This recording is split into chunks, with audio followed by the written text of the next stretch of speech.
Hi everyone. I thought I would check in and do part two of my surgery story. So I think where I left off was about when I went to A&E and what happened from there. So obviously I was experiencing a lot of symptoms. Um, Potentially I thought I had a blockage or something. When I was first diagnosed with Crohn's, I was rushed into hospital because I had an abscess and a blockage. So I thought it was something along those lines, thought it was something similar. Um, However, it didn't need to be treated with surgery. They was able to treat it with antibiotics and a liquid diet. So I went to A&E. It was a bit of a debacle, to be honest, because I could barely walk and we couldn't find a wheelchair. And I had to hobble into A&E, Sean trying to carry me, bless him. We arrived in A&E, checked in and everything. And I don't really remember much of A&E, to be honest, because I was in so much pain. I've never felt so weak. It was like just, it's like I was almost just unconscious. I wasn't with it. And I finally got to see a nurse, and she thought that I had a stomach bug. And Sean wasn't very happy about this. He was saying it's not a stomach bug. I've had symptoms like this before when I was first diagnosed with Crohn's. I was just saying, please, I just need to have a scan just to see what's going on. Obviously, I've been through things like this a lot, so it's kind of like you know your own body. Um, so eventually, they decided that they were going to put me on morphine because I was in so much pain. So they put me on some morphine, which is always fun. I don't know if anyone's ever been on morphine, but it's good stuff. It works for me. I know it doesn't work for some people. They put me on the morphine, and it's kind of hazy, to be fair, about what was happening at this point because I was in a lot of pain. And then the morphine does make me a bit all over the place.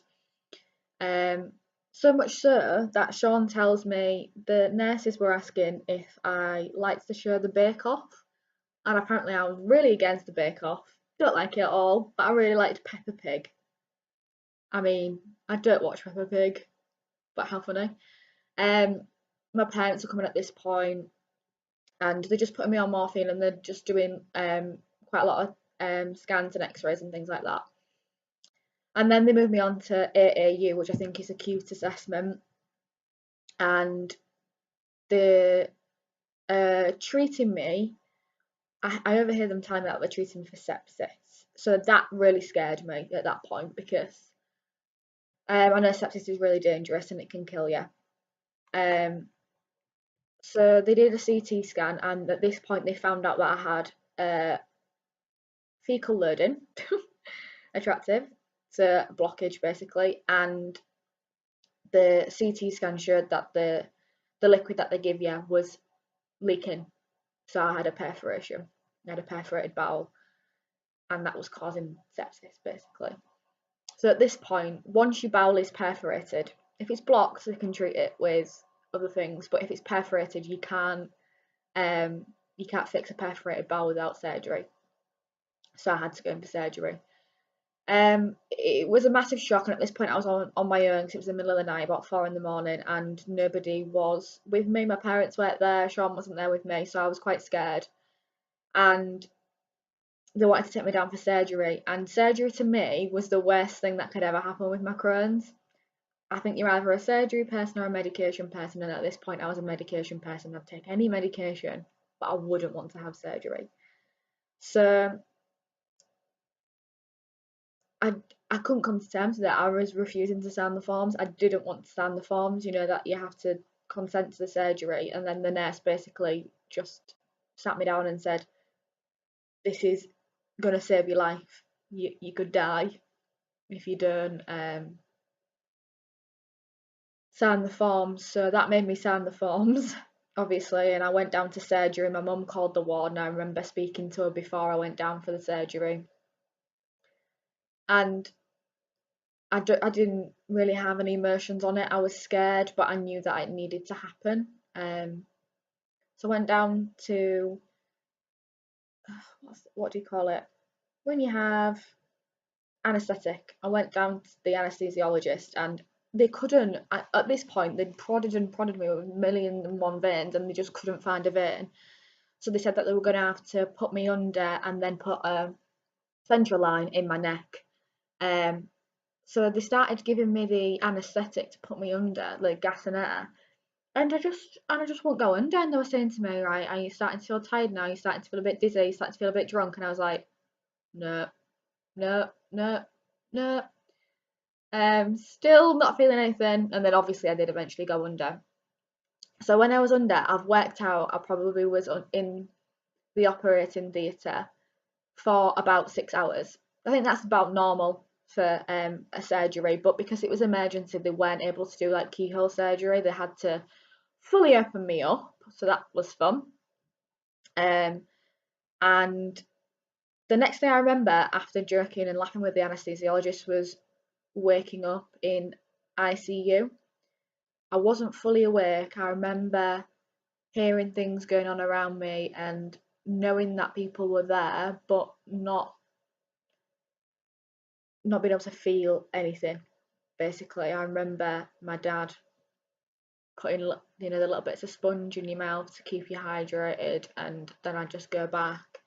Sean told me that he was saying, "Oh, I'm just gonna get off and go home and pick some stuff up," and I was like, "No, don't leave!" But then I would just be completely conked out, so he might as well have gone. I wouldn't have known. And I was in ICU for 2 days. I honestly don't really remember any of that. So when I fully came round and I realised what had happened, I was back on the ward in Hull Royal. And at this point, this is when they told me what they'd had to do. So the surgeon told me that because my bowel was in such a bad state, he didn't want to just do the resection, the bowel resection, and join me back up. Because he basically told me that it was disintegrating. My bowel was in that bad condition that it was disintegrating. So he had to give me a ileostomy or a stoma. So a stoma is when they get the part of the small bowel, and instead of connecting it to your large bowel, they disconnect it from the large bowel, so your large bowel's just floating around inside, and your small bowel is brought to the surface of your skin, so it's on the outside of your body, and an ostomy bag is put on, and a bag is put on it. So the little opening is called a stoma, and then the whole process is an ileostomy. If it's from your large bowel, it's called a colostomy. If it's your small bowel, it's an ileostomy. So I've got an ileostomy, and then there's a little bag put on top which catches all the waste and things like that. So that's when they told me that they weren't able to put it back together and just give me, and they had to give me a bag.